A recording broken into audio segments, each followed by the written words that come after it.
I'm Meg Bonaccorsi. And I'm Victor Diaz. Harvey is now a Category 3 hurricane, the first to hit Texas in 9 years. We have team coverage from across the state tonight, spanning Corpus Christi, San Antonio, Austin, and points between.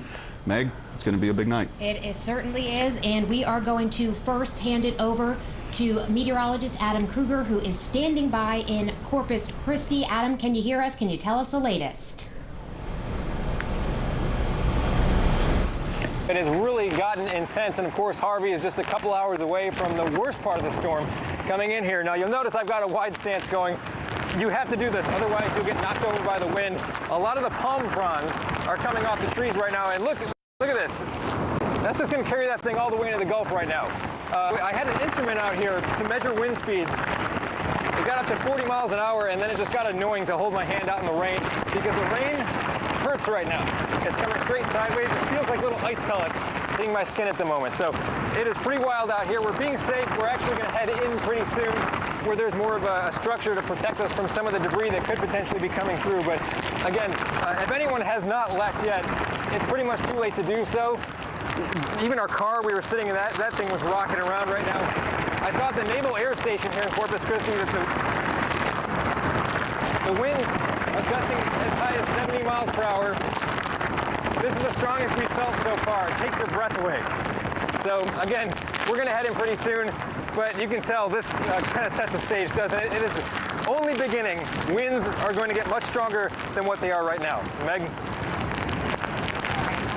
Adam, stay safe out there. Thanks for that report. Our Adam Kruger live in Corpus Christi. We go now to the Spectrum News Weather Center, where Mary Wasson is standing by for a latest look at how strong this storm has gotten and exactly where it is now.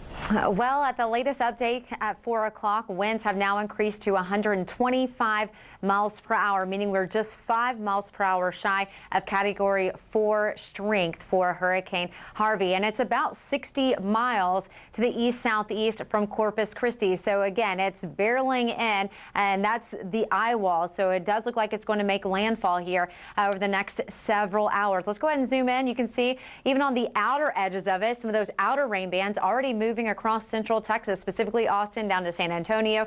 Some of the heavier rain bands just to our east, but getting ever so closely. Again, the heaviest rain is still right along the coast. Now I want to zoom in here into Austin as well as San Antonio, where we have that one rain band that moved through. It quickly moved in for about 15-20 minutes. We saw some heavy rain across the area, but we only picked up about a ½ an inch. But you know what? We're going to see several more of those. Right now, we're dry, and downtown Austin, we have a little bit of a rain shower there right along the Travis County and Hayes County line. Out in the Hill Country, starting to see some of that heavier rain there from Marble Falls down to Fredericksburg, Johnson City, and we have a little bit of lightning associated with that. We also have some rain out near Kerrville, San Antonio. We've had a few spotty showers, but nothing of major concern yet. But you can see back out to your east, some of that rain is going to start to head in our direction. But you see some of the moderate to heavy rain still ongoing along the coast from Victoria down to Seadrift, down to Beeville. Those areas dealing with the brunt of the northern part of this storm, and of course Rockport and Corpus. That's where we're seeing those high winds, as you saw from meteorologist Adam Kruger. And then here's that eye wall. It went through a regeneration earlier today. Now it's a pretty set eye wall, and it could gain intensity. Again, we're only 5 miles per hour shy of Category 4 strength. So major hurricane barreling in here across the middle Texas coast. Now here locally, we have flash flood watches out for almost everyone. Now that's been expanded out in parts of the Hill Country, including Blanco as well as Kendall counties, but along I-35 and areas east. That's where we have the potential for some very heavy rain. Tropical storm warnings now include Hayes, Comal counties. We still have that warning for Bastrop, Caldwell, Guadalupe, Bexar, Atascosa, and Wilson counties, with hurricane warnings not too far to our south and east. Now check out these winds. They've really started to pick up over the last couple of hours. Here at 5 o'clock, a sustained wind in Austin at around 17 miles per hour. Same thing, San Antonio. You head to Pleasanton, sustained wind up to 20, Victoria 28, and a little further north, Killeen, not as much, only a 10 mile per hour wind, but a couple of gusts did top 29 and 30 miles per hour within the last hour. And San Marcos, a 30 mile per hour gust, as well as Pleasanton, a 29 mile per hour gust, San Antonio. And this storm is still far away, not making landfall yet, so you can only expect things to really deteriorate later on tonight and into early Saturday morning. Here's our latest future rain totals. This goes until 10 o'clock, and of course we've already picked that up in Austin with about a half an inch with that first rain band. But look what's going to head in our direction. Again, we're talking between 6 and 10 inches of rain, pretty much widespread along I-35. Lesser amounts out in the hill country and higher amounts just east of I-35 and also south and east of I-10 is where we'll see some of the heaviest rain, up to maybe a foot. Isolated amounts possibly up to about 15 inches. So here's what, again, you can expect: substantial rain, flash flooding, probable across all of central and south central Texas. River flooding is something we're going to track too. And then tropical storm force winds, and that's in excess of 39 to 73 miles per hour. Right now, I'll send it up to you all up in the newsroom, and we'll have another update coming up at 5:11. All right, thank you, Marian. We've already seen Adam Kruger feeling the brunt of the storm in Corpus Christi. The next major city in the crosshairs, San Antonio. Yep. That's why we have our John Garcia out at the Emergency Operations Center. John, what's the situation out there?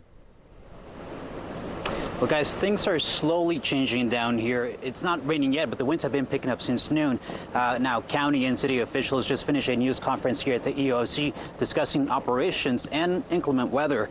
Officials say they are prepared for whatever hits and comes our way, and say emergency crews are ready for the worst case scenario. Right now, the city is preparing for heavy rainfall over the weekend and are also helping evacuate people from the coast by bus to San Antonio shelters. State, county, and city agencies all ready to roll out, staging around Freeman Coliseum and AT&T Center. More than 200 buses have been on standby, and with hundreds more already deployed to the area of Corpus Christi. And about 700 evacuees are using shelters here in the Alamo City. But again, the biggest threat this weekend is the flooding. We will ask, and we still ask, that you remain home this weekend if at all possible, and take measures to ensure that you have all of the essentials you might need to carry you through the weekend: water, extra batteries, food, and so forth. There are no street closures at this time, but heavy rainfall is expected east of I-35 and I-37. Now, officials are urging anyone with a mobile device to download this app. It's Ready South Texas for the latest weather alerts, evacuation routes, and other features. Reporting from the south side, John Garcia, Spectrum News. All right, thank you, John. And I-37, probably the most popular route to get from Corpus to San Antonio, so a lot of people headed that way. However, there are places across the coastal area where people are either having to evacuate or to find shelter at. Absolutely, and we're going to hand things over to our Jeff Stensland, who is in Wharton County, which is just southwest of Houston. Jeff, what's the situation out there?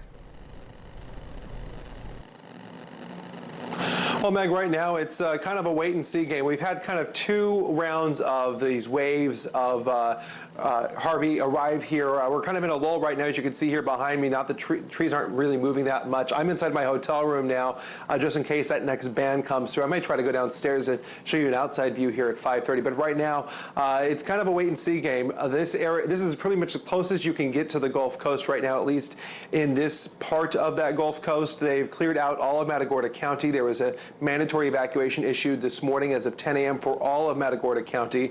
Yesterday and last night, they were able to get everybody out of the shore communities there along the Gulf Coast there. That included Palacios, Matagorda, the town itself, as well as another town in that area there, Sargent.